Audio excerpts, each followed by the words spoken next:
Can your thoughts affect your life?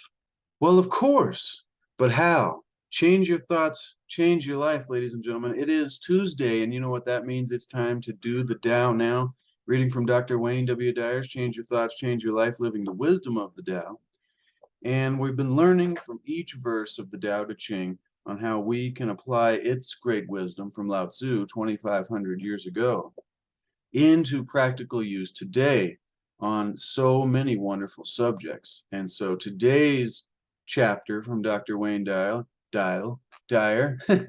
is titled Living Beyond Superficialities.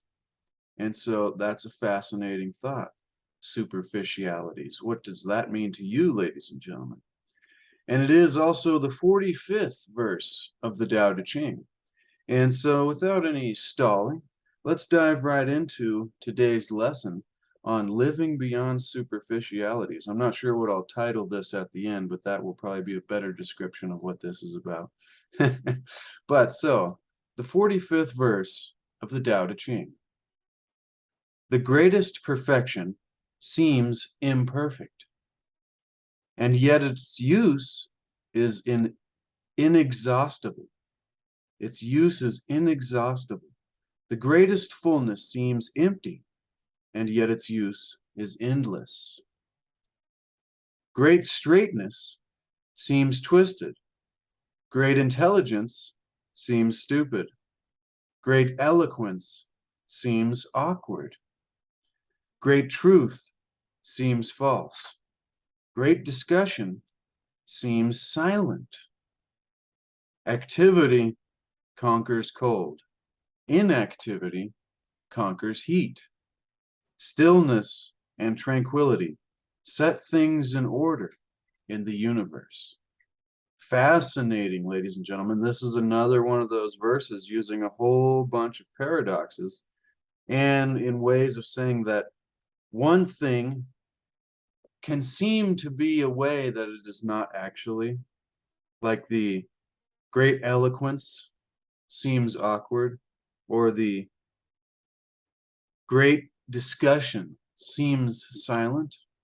I don't know, there's these paradoxes, and you know, if you've been listening and joining in, ladies and gentlemen, that I love because they're the great ways to explain some of the most impactful and powerful concepts and ideas to understand in a simple, short, sentence. But it takes a lot of thinking to try to break these down and understand how we can create a better quality of life through changing the way we think about our life and having a different awareness and different understanding of our lives and of the reality that we live in. But let's dive right into what Dr. Wayne Dyer has to say. Living beyond superficialities. This verse subtly asks you to view the world with new eyes, which is what most of all of this book and everything that I've been talking about, even in Wisdom of the Ages that we do on Wednesdays, has been all about. Can we have this ability to see our world, our life, our experiences with a new perspective, a new outlook, with new eyes, ladies and gentlemen, and not just random new outlooks and perspectives, ones that take us to much greater levels, much higher quality of life every day. And so this verse, and most of the ones before it, asks us to view the world with new eyes. Most likely, we've been conditioned to evaluate just about everything with a cursory and a curiosity and a fleeting glance. So here, however, Lao-tzu is asking you to stop seeing through your ego-dominated culture and to instead begin noticing the still and tranquil invisible space within everything. So there's this paradox. It's like, what are you talking about? Everything is doing what it's doing, and there's, activity everywhere you look, whether the trees are still, they're still growing, but it's this idea that there is this underlying nature to things that is stillness, that is tranquility, allowing the rest of the process. That goes back to the activity conquers cold, Inactivity conquers heat. Stillness and tranquility set things in order in the universe, which was the last line or the last little stanza of the 45th verse there. But so begin noticing the still and tranquil invisible space within everything. When you go beyond superficialities, you become aware that what used to look imperfect, empty, awkward, or even stupid now appears perfect, full, eloquent, and intelligent. So the question, we're probably all thinking right now, well, how is that possible? How can we even get close to a place like that? Because that seems very difficult or impossible. It seems, my mind was saying, what? You're telling me that we can become aware of things, have this new outlook where the things that we used to call, empty, awkward, or stupid, or imperfect, to where they are now perfect, full, and eloquent, and intelligent? It's like, how do we do this? And so this is why I'm so fascinated with this stuff, because there is a way, ladies and gentlemen, that we can do this. And so how, Wayne, do we do this? Let's continue, ladies and gentlemen. Your previous way of thinking about the world told you that it's full of imperfections. The people in your life should be different. Politicians should be aligned with your values. The weather should be more consistent and reliable. That's the funniest one. The weather should be more consistent and reliable. It's like, and we do this with our minds. We get upset that it's like snowing or raining or, and we don't realize that it's illogical to be upset about such things. But allow me to continue. We're trying to figure out how we can change our thoughts in order to see and experience life in a better way, in a new way. Now, so the people in our life should be different, blah, blah, blah. More consistent and reliable, the weather. The multitudes should be more peaceful. Young people should study harder. The old people should be more tolerant. The assessments are relentlessly endless. And our minds just do this on autopilot, I'll add. I think notice, this is a good practice. As you go through your day, notice all of these, everything we just described there, all these things that can cause us frustrations or angers or disappointments, or, thinking things are imperfect and not seeing the perfect nature in reality. It's like, catch yourself when you're doing this and go, I'm doing it again. That's okay, but interesting. And so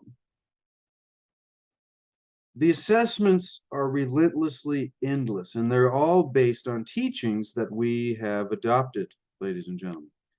While they may seem sensible and correct, these views are simply the result of only looking at what exists on the surface, the material, the physical, because that's all we've been taught in our culture to pay attention to. I mean, unless you've grown up in a very spiritual, mystical household, most, you know where I'm going with that one.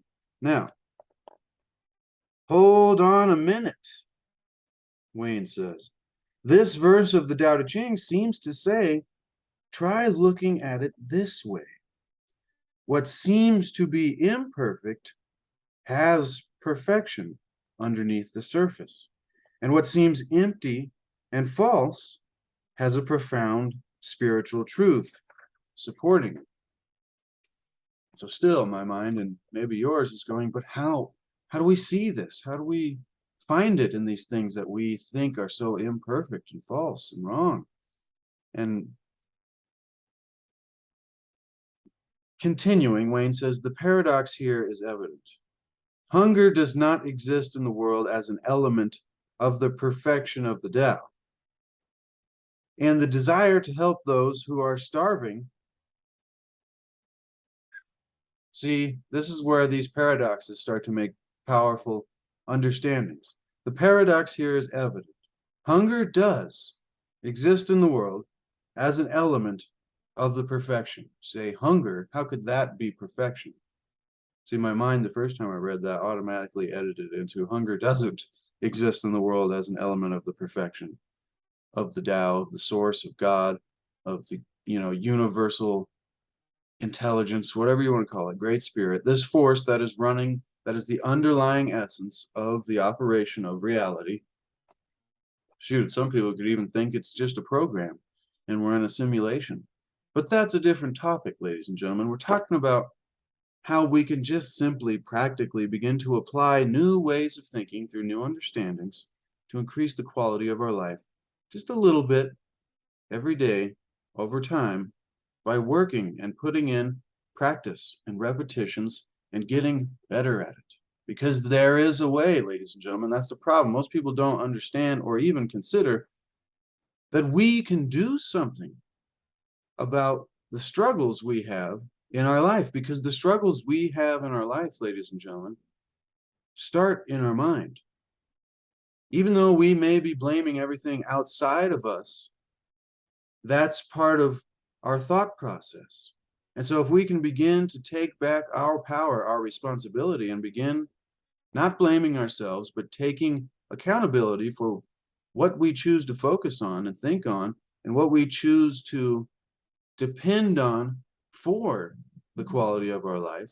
If we can depend on ourselves for our quality of life through work, through practice, through effort, through creating this ability within ourselves, then we won't ever, when it runs out outside of us, when the world is not feeding us reasons to have this high quality of life, we create it for ourselves. And so that was a rant for some reason, ladies and gentlemen. If you're getting value, smash the like button and comment yes in the comments below. The paradox here is evident. So this is why paradoxes are so important. Hunger does exist in the world as an element of the perfection of the Tao, of God. It's like, what? Hunger is terrible. But without there being hunger, there would not be the desire to help those who are starving. And that is also a part of that perfection. You're being asked not to label what you see as imperfect, stupid, or empty, or rather, look for the stillness and tranquility within you that you can bring these superficial appearances. So it's like, look within you to see that there are two sides of things. And for every bad thing there is in the world, there is just as much, if not more, of a opposite polarity of that thing. So hunger here is the example, and then the amount of people that want to solve these issues. Now remember, stay on the philosophy here, because it's easy to get sidetracked on subjects rather than just the overarching thought process, the overarching idea that we're getting at here, because hunger and solving hunger, that's 1,000 other things to go into, but that's not what we're talking about here. We're talking about being able to see the stillness or the balance in between things that we have labeled in our outward looking perspectives, only seeing the external appearances. Anyways, I'll continue. When we refrain from engaging in judgments based solely on looks, we paradoxically become an instrument for change. You see, we can choose, ladies and gentlemen. Are you going to sit there and say, this is terrible, that's bad, everybody's, all of these things are going on? Or you can realize that there are two sides to these things going on, and what side are you going to be on? Because the longer you spend saying this is bad and these are terrible, you're not thinking of solutions. And even if we can't do nothing about it, there are things that we can do at a very small, practical level in our life to continue forward, creating a much higher quality of life for ourselves, and in time, the people around us, and the people that we're bringing up, and the people that we're interacting with. And so these little things can create huge change instead of trying to create huge change, if that makes sense. Now, study the opening lines of this verse. Wayne says, "What seems imperfect is nevertheless inexhaustible. What seems empty is endless." Imagine a pitcher out of which you could pour delicious iced tea without ever needing to refill. Impossible, you'd say. Hope you got a nice beverage, ladies and gentlemen. Always enjoy some green tea. Hopefully you do as well. Comment green tea if you love green tea. All right, impossible, you'd say. You know, this pitcher that never stops. And I've had this experience before. I don't know if you have. Think on a time where you were using some sort of pitcher, or maybe it was just a can or a beverage or whatever, where you were taking drinks out of it, and it seemed to last longer. Maybe that's just a personal experience, but anyways, impossible, you'd say. Yet that's precisely what the Tao does. And so remember, thinking in physical terms will not give you the great answers and great wisdom that there is to gain. So it never runs out. This force, this energy, this balancing, power of nature. I don't know. Descriptions, see, labels negate it. The very first verse of the Tao Te Ching is the Tao that is named is not the eternal Tao, and the Tao that is named is the mother of 10,000 things, which is everything we label in the world and think of as separate and not interconnected, like we've been discussing today. I have no idea what I'm going to title this video, but it's been a very fascinating look at we can look at things that seem so bad in a new way, or maybe even things that are just simply, all right, I'm rambling again, ladies and gentlemen. You knew where I was going with that. Let us continue. And so you are asked to be like this, inexhaustible, always full Tao, be non-judgmental, still, and above all, tranquil. Let the world and all of its creations unfold while you remain constant with the invisibleness that allows it all to take place. And I'll add, remain constant with your direction. You know, we can so easily be thrown off our path.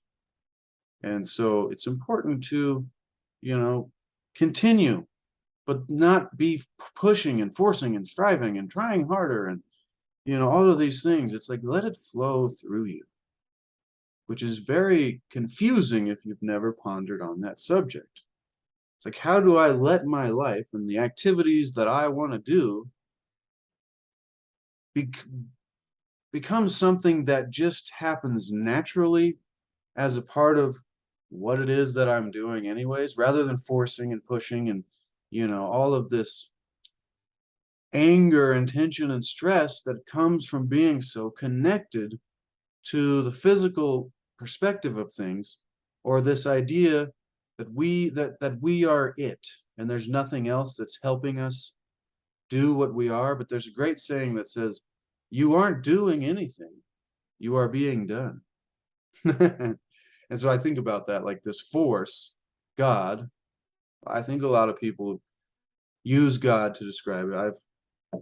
I use different terms around that just so you understand, because some people connect God as a person or a separate thing from themselves. But the key thing to get here is we are connected to this invisible force, this energy, this design, this intelligence, whatever you want to describe it as. We are connected and we are all a part of it. If it is universal, then there is nowhere that it is not. So that means it's in you and it's in me and it's in the trees and it's in the ants and the birds and everything else. The tomatoes, which I'm looking at out on my balcony now. Thanks to my mom for giving me that tomato plant months ago, because it's pretty big now. But anyways, once again, a ramble, ladies and gentlemen. If you get value, consider subscribing and share this with somebody who you think is like-minded, who you know.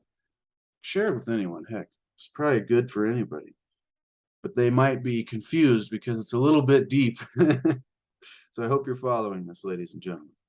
Now, when we refrain from engaging in judgments based solely on the external appearances that we've been culturally indoctrinated to view life as our perspective of life, we can begin to create a change. That was just a ramble I continued with there from reading half of a sentence, but study the opening lines of this verse, ladies and gentlemen. And when we can become not judgmental, because we see that there is this underlying essence, when we can become still and above all tranquil, that doesn't mean we just sit there and do nothing.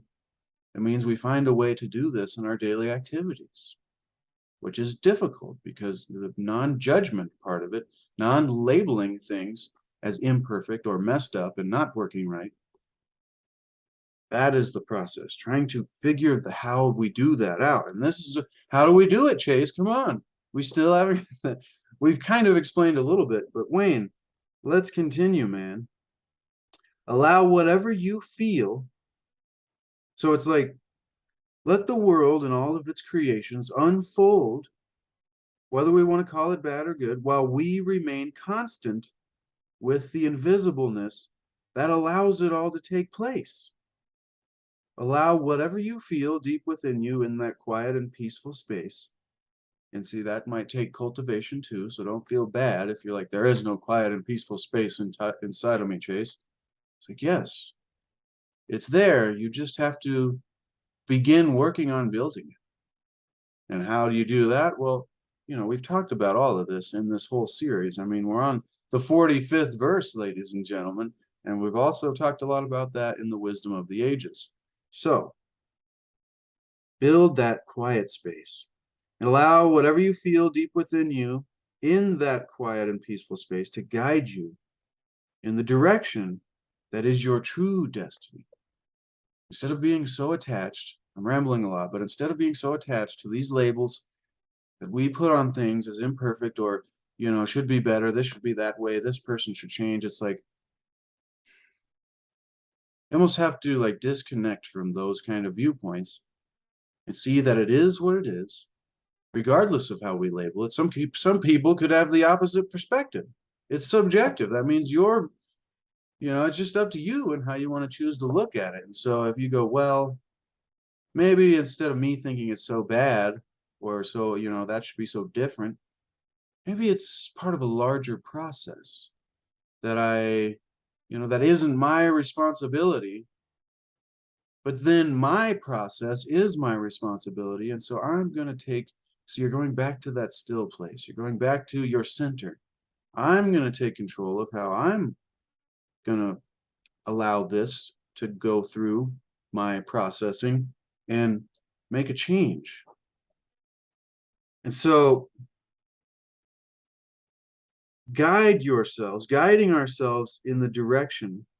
So after we allow ourselves to go, you know, go to that space to where we become neutral, non-judgmental, then we can begin acting again in our life in a much more positive direction, ladies and gentlemen, because we're not so focused on labeling things that are negative and creating a bunch of negativity in our mind and then in our life. I still have no idea what I'm going to title this video, but recently I attended, Wayne says, a talk by my friend, colleague, and mentor, Ram Dass. Be here now was the big teaching of Ram Dass. Ram Dass had a stroke in 1997. It impacted his speech. As of this writing, he still spends all of his waking moments in a wheelchair. And his lecture lasted approximately 45 minutes. He received a standing ovation at the end, and I personally felt so blessed and blissful by having been in the audience. There are some who might have only seen superficialities. To them, the lecture might have seemed halting and slow because of the, you know, the quality of a speech from the stroke, and a lot of people may have judged as embarrassing or even intellectually challenging. And see, those aren't even things that we think are bad in the world. It's just like us taking these negative viewpoints on things that are the way that they seem to be, ladies and gentlemen. Remember, maybe I'll call it things aren't the way they seem to be, but you know, great straightness seems twisted. Great intelligence seems stupid. Great eloquence seems awkward. There's all these things aren't the way they seem to be, ladies and gentlemen. And so, and if you haven't caught a bit of Ram Dass and his teachings and stuff, definitely search that up after this video. It's great stuff, ladies and gentlemen. If you're getting anything from Wayne and me and Lao-tzu, then Ram Dass is on the list as well. Now, a lot of people might have judged these things, the embarrassing of not being able to speak like you used to, or even intellectually challenging. Much of my dear friend's time on stage was silent. Okay, much of Ram Dass's time on stage was silent, and it certainly appeared to be awkward in comparison to his earlier speeches, which were always masterful and eloquent. But as I sit here writing, Wayne says, I can only say that because I changed the way I looked at this experience, the entire thing changed for me in a very dramatic way. That's the point. While Ram Dass's words were few, his message was straightforward, laconic, and direct.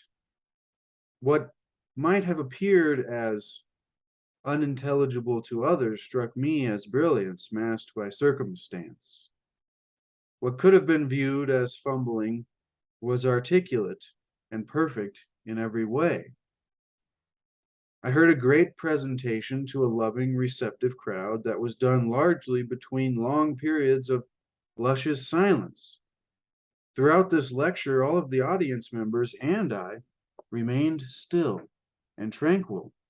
As Lao-tzu concludes in this 45th verse of the Tao Te Ching, it set things in order in our universe. I can feel the presence, Wayne says, of Lao-tzu here this morning as I gaze at the drawing of that beautiful old man sitting on an ox.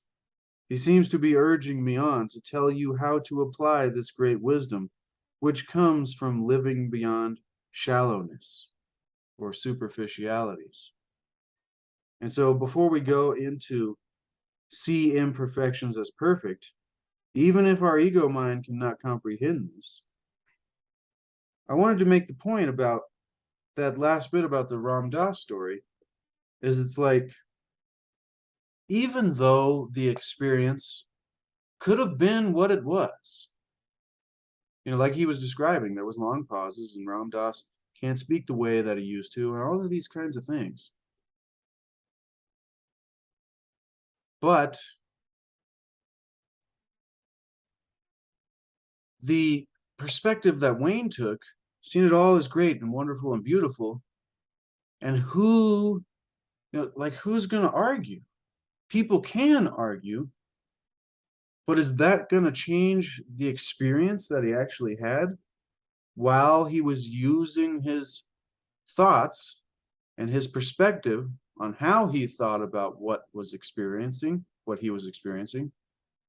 It's like one person sitting next to him could have had a totally negative experience, and he could have a totally blissful experience by just not choosing to go the negative direction, by seeing the perfection in the imperfections, in the things that seem to be imperfect. And so imagine if we could do this for ourselves in our daily lives. And then imagine the impact that would have on the quality of life that we live.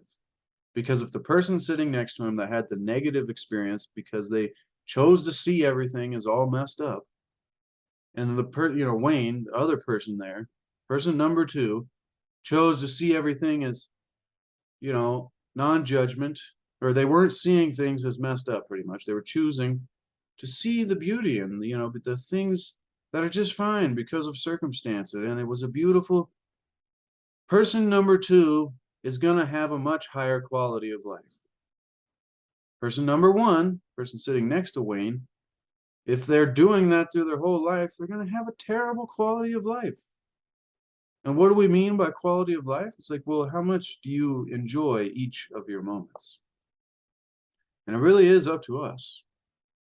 I mean, there's terrific examples of this in the extreme, where people that were put in places in the most terrible conditions were able to change their mind change the way they viewed the situation they were going through. But, we don't even need extremes to try to, not even try to explain this, and then to begin to start practicing it in our life and increasing the enjoyment of our life, because our life is a moment to moment thing, and we need to figure out how to enjoy it a little bit better. At least some of us do. I mean, maybe there are those of us who are in great joy and happiness and, love the process they're in. And it's really all I want. Like, if you're already happy, then you don't really need one life. Like, you don't need more money, and you don't need more, you don't need more. I've been rambling a lot, ladies and gentlemen. So let's go into, all right, Chase and Wayne and Lao-tzu, how can we practically apply this wisdom into our life, which comes from living beyond shallowness? Well, Wayne says, see imperfections as perfect. Even if our mind, he says our ego mind, cannot comprehend this. He says, become aware of our conditioned responses, so the automatic responses that our mind has that lead us to label people, places, circumstances as less than perfect. See the flawlessness behind the supposed defects. And so I guess a simple is like, remember how we were always taught nothing's perfect?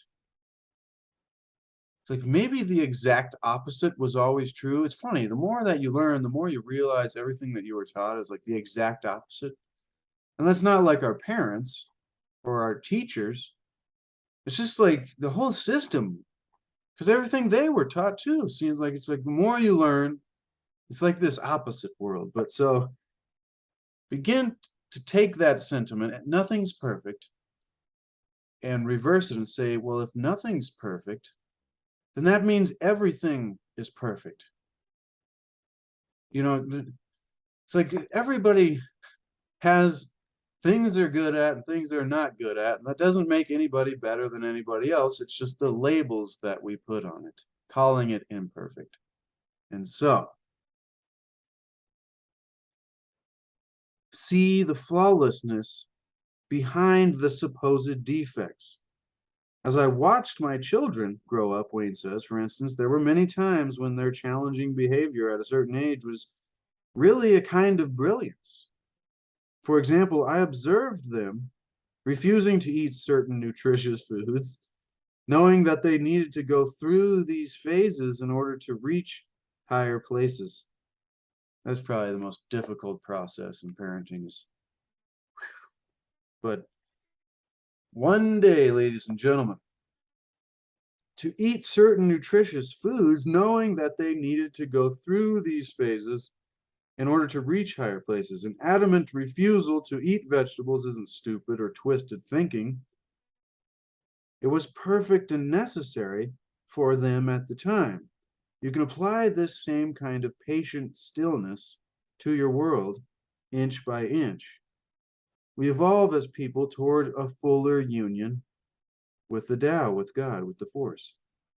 One of history's great mystical thinkers, Meister Eckhart, poetically put it this way several centuries ago. Every object, every creature, every man, woman, and child has a soul, and it is the destiny of all to see as God sees, to know as God knows, to feel as God feels, and to be as God is. Give yourself permission to be perfect, even with all of your seeing imperfections. It's like, so to me, that says don't judge yourself in this process of trying to make a change, because we are all perfect in the way that we are all on this path of, like you was just saying, growing to this higher level. Recognize yourself first and foremost as a creation of the Tao, of God, of the universe, whatever that thing is for you. See yourself as a creation and as a part of everything. And everything is connected, which is your perfection. It has nothing to do with how you look or any so-called mistakes or failures that you may have attracted to yourself. Even though these superficialities will continue throughout your entire lifetime in this body, he says, throughout your entire existence here in this physical realm, the source of your material self, the eternal source, is flawless, straight, full, and an expression of the truth. When those ways that you've been taught are imperfect appear, and you notice the pain you're causing yourself by disliking or judging them, so that's so important. So powerful, ladies and gentlemen. I really hope you're getting this somewhat. When you notice that those ways that you've been taught are are the ways that we have been conditioned to look at things that are we think are imperfect, and then when we do this process of I'll just read it again. When those ways that you've been taught are imperfect appear, and you notice the pain that we are causing ourselves by disliking or judging these things that we have been taught that are imperfect, but now we're beginning to notice the perfection underlying all the connection of the world of the 10,000 things, as Lao-tzu labeled it. The Tao, ladies and gentlemen. When those ways we've been taught are imperfect appear, and we can begin noticing them and noticing how we're feeling in our body by disliking and judging and labeling them in these negative ways, call in our God-centered, our Tao perfect self, our source-connected self, to tend to these so-called faults. Or, like, begin to change. When you notice that you're thinking about it in this way, begin to change the way that you're thinking about it, even just to a neutral level. I added that. When Wayne continues here, when you surround it with love, the superficial appearance and feeling of being unloved will become tranquil. Wow, this is deep, ladies and gentlemen.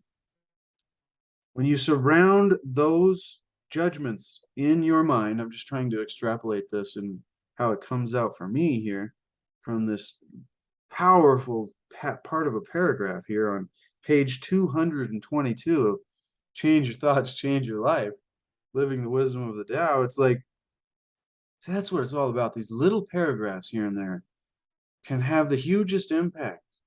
Or like maybe 2 minutes ago, I said something for somebody that was like, whoa, that's the thing.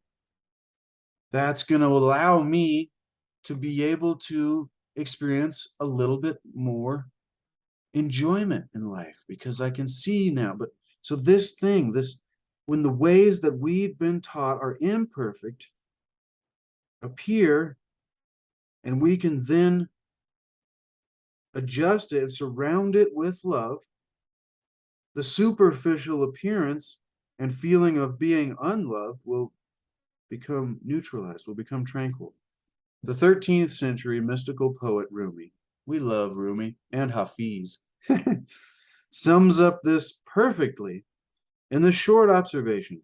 He says, "You are the truth from foot to brow. Now, what else would you like to know?" He always makes me laugh, ladies and gentlemen. You are the truth from foot to brow. Now, what else would you like to know?